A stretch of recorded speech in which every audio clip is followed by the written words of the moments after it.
Here is a question that almost never gets asked out loud, even though it touches half of everyone who ever lived. For hundreds of thousands of years, women had their monthly cycle, exactly as they do today. But there were no shops, no soft modern products, no medicine for the cramps, nothing we now take for granted. There was only the body, the wilderness, and whatever a person could gather from the world around them. So how on earth did they manage month after month, year after year, through an entire life? It is a part of the human story that history books skipped almost entirely. And the reason is simple. The people writing things down were, for most of history, men, and this was not their concern. So an experience shared by billions of women across all of time was quietly left out of the record. The result is a strange, enormous silence sitting right in the middle of our past. But when you actually go looking with archaeology and with the study of living traditions, the silence starts to fill with answers, and almost none of them are what you would expect. Ancient women, it turns out, may have had their period far less often than women do today. And what they did about it ranged from clever invention to deep taboo to something close to sacred power.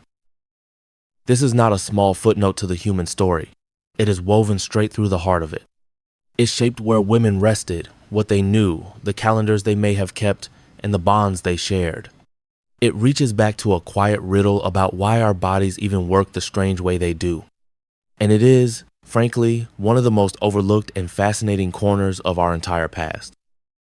So let us walk into the silence, carefully and with respect, and ask the question plainly. With no stores and no comforts, with only the land and each other and hard-won knowledge, how did half of humanity, in every age and on every continent, actually handle this part of life? This is how ancient women handled their periods. Before we can answer, we have to understand why this question is so hard to answer at all. Almost everything we know about the deep past comes from the things that survive in the ground. Stone tools last, bones last, pottery, beads, and the ashes of old fires can last for ages. But the materials a woman would use for her monthly cycle, soft things, plant things, cloth things, rot away to nothing within a few short years, leaving no trace at all for us to find. So the archaeology is almost completely blank on this. The evidence simply decayed away. We do not dig up ancient cloths or pads because such things could never survive the centuries. This is a huge part of why the topic vanished from the story of our species. It is not that it did not matter. It is that the proof of it dissolved back into the earth. And then there is the second silence, the one made by people rather than by time. For most of recorded history, writing was done by men about the things men cared about. War, kings, trade, and gods filled the pages. The monthly life of women did not. What was written about it was often wrapped in shame, in rules, and fear, rather than plain fact. So we are left to reconstruct this story from clever, sideways kinds of evidence. We study hunter-gatherer peoples of recent times, whose lives echo the deep past in some ways. We look at the few old writings that do mention it and read them with care. And we reason carefully from biology, from the simple facts of how the human body works. None of these are perfect windows, and we have to be honest about that from the start. The living peoples we study are not frozen ancestors. They are modern people with their own histories. The old writings are scattered and often biased. The biology gives us limits, not exact answers. But put all of these dim windows together, and a real and surprising picture begins to appear. And the very first thing that picture reveals overturns the question we started with. We assumed ancient women faced this challenge over and over, month after month, just as women do now. But the evidence suggests that, for most of human history, that simply was not true. The ancient experience of the monthly cycle was far rarer than the modern one, and here is why. Here is the fact that changes everything, and almost nobody knows it. Ancient women menstruated far less. A woman living a modern life may go through several hundred monthly cycles across her years. But a woman in the deep past, living as a hunter-gatherer, likely had only a small fraction of that. Some estimates suggest a handful per year at most, and far fewer total over a whole lifetime. The constant monthly rhythm we think of as natural is, in large part, a product of the modern world. Why such a huge difference? It comes down to the shape of an ancient woman's whole life. For one thing, the cycle started later. With harder living and leaner bodies, girls matured at an older age. The body simply will not begin its monthly cycle until it has enough stored energy to support a child. So the years of having a period began later in life than they typically do today. But the far bigger reason is what happened once a woman reached adulthood. She was very often pregnant. In a world with no birth control, a healthy woman spent much of her adult life carrying a child. And throughout the long months of each pregnancy, the monthly cycle simply stops entirely. Pregnancy after pregnancy meant year after year with no period at all. And then there was the breastfeeding, which is the piece most people never think about. Ancient mothers nursed their children intensely, on demand, for years at a time, not months. And long, frequent nursing naturally holds off the return of the monthly cycle for a long while. So between being pregnant and nursing, an ancient woman might go years and years without a single period. Add it all up, and the picture of an ancient woman's reproductive life looks utterly different from ours. Start later, then pregnancy, then years of nursing, then often another pregnancy, and so on. Her body spent most of its fertile years either carrying a child or feeding one. The monthly cycle was the exception in her life, not the constant grinding rule it can be today. This single fact reshapes the whole question we are asking, so hold on to it. The challenge of the period was real, but it was a rare visitor, not a permanent house guest. It also means the toll on her body was different, with its own costs and its own kinds of strain. But when the cycle did come, ancient women still had to handle it with the materials of their world. So what did they actually use in those scattered times when the monthly cycle arrived? With no factories and no soft modern products, the answer had to come straight from nature. And it turns out the human imagination, faced with this simple need, was endlessly resourceful. They looked at the world around them and they found in it everything they required. So picture the problem with fresh eyes. You need something soft, absorbent, and clean from the natural world. The good news is that nature is full of such things if you know where to look, and our ancestors were the greatest experts on their local world who have ever lived. They knew every plant, every material, every hidden use of the land around their home. So they did what humans always do. They looked at the wild and they made it work. One of the most likely materials of all grew quietly in damp and shady places. Soft moss.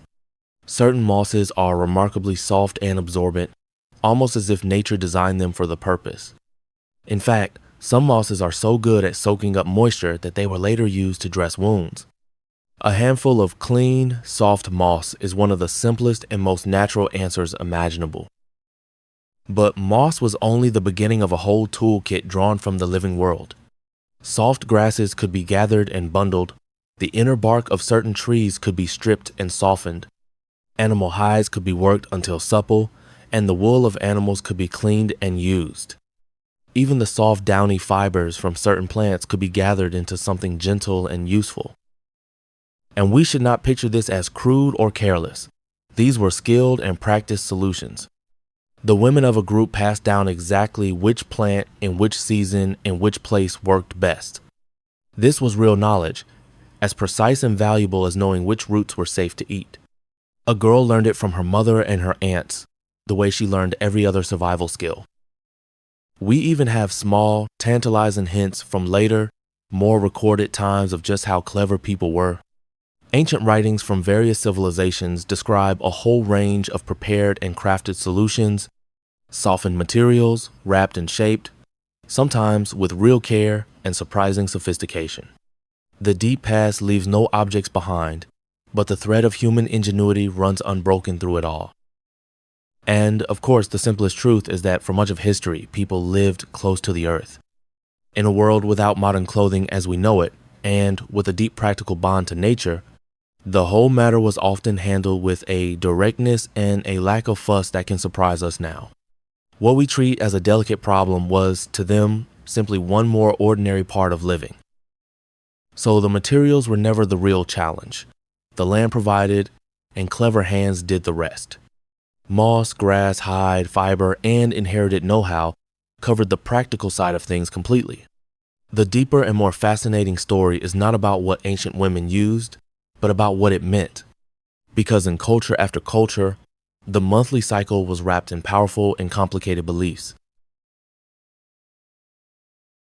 Now we leave the practical behind and step into something far stranger.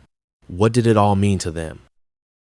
Because in almost every human society we know of, the monthly cycle was never treated as ordinary. It was surrounded by beliefs, by rules, by a powerful sense that something special was happening. Sometimes those beliefs were heavy and harsh. Sometimes they were full of awe and respect. But almost never was the cycle seen as nothing. It was, somehow, always charged with meaning. In many cultures, that meaning took the form of separation, the menstrual hut or special place. During her monthly time, a woman might withdraw to a particular dwelling set apart from the rest. To modern eyes, this can look like exile, like a way of treating her as unclean or shut out. And in some places, harsh taboo was certainly part of it, weighed down by fear and old rules. But the truth is more complicated, and in some places, far more surprising than that. For some women, that separate place was not a prison, but a relief, a rare and welcome rest. A break from endless labor and the demands of others, time spent only among other women. A space to recover, to talk, to share, away from the constant work of keeping everyone alive. And in more than a few cultures, the monthly cycle was linked not to shame, but to power. The ability to bleed and not die, to create new life, was seen as deeply mysterious and strong. Some peoples connected it to magic, to the spirit world, to forces best treated with care. A menstruating woman, in such a view, was not weak or unclean, but charged with a potent energy. And then there is the most haunting connection of all, the one written across the night sky. The monthly cycle and the cycle of the moon run, very roughly, to a similar length of time. Our ancestors who watched the moon swell and shrink night after night surely noticed this echo. The body in the heavens seemed to keep the same rhythm, and that could not have felt like an accident. Some have wondered whether this very link helped give birth to the first calendars. A few ancient bones, carved with rows of careful marks, may be early attempts to count the passing days. We cannot know for certain what those marks meant, and we must be careful not to claim too much. But it is a beautiful possibility that tracking the body's own cycle helped humans first learn to count time. So the monthly cycle was never just a practical problem to be quietly solved and forgotten. It was a curse to some, a rest to others, a sacred power to many, and perhaps a first clock for all. It sat at the very crossroads of the body, the group, the spirit world, and the turning sky. And around it, women built something even more valuable than any belief. They built shared knowledge. Here's the part of this story that matters most, and it is not about blood at all. It is about knowledge. Everything we have talked about, the materials, the timing, the beliefs, the remedies, all of it had to be learned, remembered, and passed on from one woman to the next. And in a world with no books, no schools, and no writing, that passing on was everything. The survival of this knowledge depended entirely on women teaching women, generation after generation. So picture the real engine of it all, not a textbook, but a circle of women of every age. The grandmother who has seen it all, the mother in the thick of raising her children, the young woman with her first babies, and the girl watching and listening, learning her future. This living chain of women was the library, the clinic, and the school, all in one. It was from the older women that a girl learned what was happening to her body in the first place.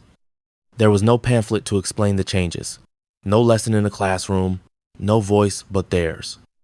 An older woman would guide her, reassure her, and teach her everything she needed to know. The wisdom of age was not a nice extra here. It was the only source of truth there was. And this same circle of women held a much wider knowledge, far beyond the monthly cycle alone. They were the keepers of the deep lore of the body, of pregnancy, of birth, of healing. They knew which plants eased pain, which helped a mother in labor, which soothed a sick child. The women of a group were, in a very real sense, the doctors and pharmacists of their world. This may even be part of the answer to one of the great puzzles of being human, why we grow old. In most species, females do not long outlive their fertile years, but human women very much do. And one powerful idea is that older women survived because their knowledge was simply too valuable to lose.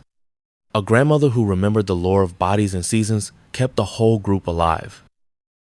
So the monthly cycle was never a private little burden carried alone in shame. It was one thread in a vast shared web of women's knowledge spun across the generations. It bound girls to their mothers, mothers to grandmothers, and the living to the long line of the dead. Around this most bodily of facts, humans built one of their most precious things, wisdom handed down. And much of that wisdom was aimed at the hardest part of all, the part no material could fix. Because for all the clever solutions and all the shared knowledge, the body still ached. The cramps, the discomfort, the simple physical toll of the cycle had to be met somehow. And here too, ancient women were not helpless. They reached into the medicine cabinet of the wild. Let us be honest about the hardest part.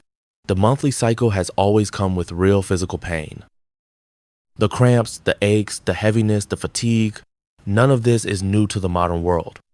Ancient women felt all of it, exactly as women do today, but with no pill to reach for. There was no quick remedy in a bottle, no easy tablet to swallow and move on with the day. And yet they were anything but powerless against it, because they had something we have nearly lost. They had an astonishing, intimate knowledge of the plants growing all around them. Where we see a meadow of weeds, an ancient woman saw a whole shelf of medicines. This bark for fever, this root for the stomach, this leaf brewed into tea to ease a cramping body. The living world was their pharmacy, and they had spent a lifetime learning to read it. And some of these old remedies were not folklore at all, but genuinely effective medicine. The bark of the willow tree, for instance, contains a natural painkiller. It is a chemical cousin of the very same medicine we still pull off the shelf today for aches and pains. People chewed that bark to dull their pain thousands of years before any chemist understood why it worked. Across the world, different cultures found their own plants for the same gentle purpose. Warming teas to relax a cramping belly, particular herbs known, by long experience, to bring relief. This was not guesswork. It was a vast body of trial and memory, tested over countless generations. What worked was remembered and passed on. What did not was quietly left behind. And alongside the plants came the oldest comforts of all, the ones that need no medicine. The warmth of the fire pressed against an aching body. Rest, when rest could be had. The quiet company of other women who understood exactly what she was feeling. Sometimes the truest relief was not a herb at all, but simply not having to face it alone. It is worth pausing on just how much skill all of this represents, gathered with no science to guide it. To know which plant, in which amount, prepared in which way, eases which pain, and which plants to avoid, is a body of medical knowledge built entirely by patient observation over thousands of years. Ancient women were not simply suffering through their cycles, they were managing them with real expertise. So the pain was real, but so were the answers. Willow bark and warming teas in the heat of the fire. The lore of healing plants handed down the same chain of women as everything else. And underneath it all, the simple, powerful comfort of shared understanding and company. Ancient women met the ache of the body with the deep practical wisdom of their world. Step all the way back now, and we find a riddle that reaches into the deepest part of who we are. Because here is something genuinely strange that biologists have long puzzled over. Most mammals do not have a visible monthly cycle the way humans do. They simply do not bleed like us.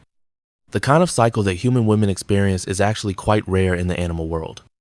So this thing that feels so basic and universal is, in fact, one of our species' odd features. Scientists still debate exactly why the human body works this particular way. The biology behind it is subtle, tied to how deeply a human pregnancy connects to the mother's body. The details are complex, but the simple point is this: our way of doing things is unusual, not default. Evolution shaped the human cycle into something distinct for reasons we are still working out. And that fact alone should make us look at this whole story with a new kind of respect. This is not a small or shameful matter tucked away at the edges of the human experience. It sits at the very center of how our species reproduces, survives, and continues across time. Every single human who has ever lived owes their existence to this quiet, monthly rhythm. Think of the sheer scale of it stretched across the whole length of our story. Hundreds of thousands of years, countless billions of women, an ocean of human experience.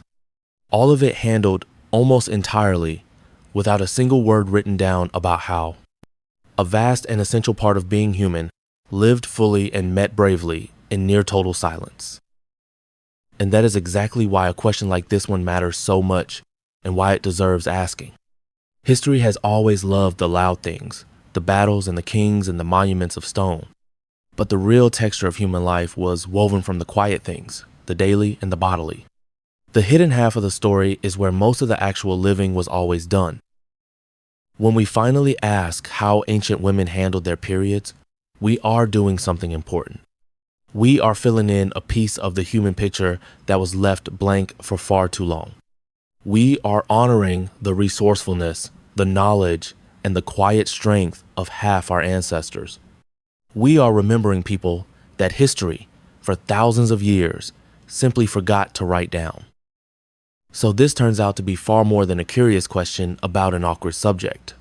It is a window into ingenuity, into healing, into the deep bonds between women across the ages. It is a reminder that the grandest human story is built from the smallest, most personal moments. And it is one more way of saying that every part of being human is worth understanding. So, how did ancient women handle their periods? They handled it far less often than we ever imagined, in lives full of pregnancy and long years of nursing. They handled it with soft moss and grass and hide, with gifts gathered straight from the land. They wrapped it in meaning, as curse, as rest, as sacred power, and perhaps as the first clock in the sky. And they met it with willow bark, with warming teas, and with the deep shared wisdom of women. This was never a footnote to the human story. It was woven straight through the middle of it. It shaped where women rested, what they knew, how they healed, and the bonds that held them together. And it carried generation after generation, in an unbroken chain of mothers and daughters, a body of knowledge as vital to survival as any spear or any fire. Next time, we are staying in this ancient world, but turning to something you do every single morning. A world with no brushes, no paste, no dentist, and a mouthful of teeth that had to last a lifetime. And yet some ancient skulls have cleaner, healthier teeth than many people walking around today. So how on earth did ancient humans brush their teeth? Thanks for spending this time in the deep past with me. If this gave you a new respect for half of the people who ever lived, subscribe and stay a while. There is a whole ancient world out there, badly drawn and waiting for you. This was Grug.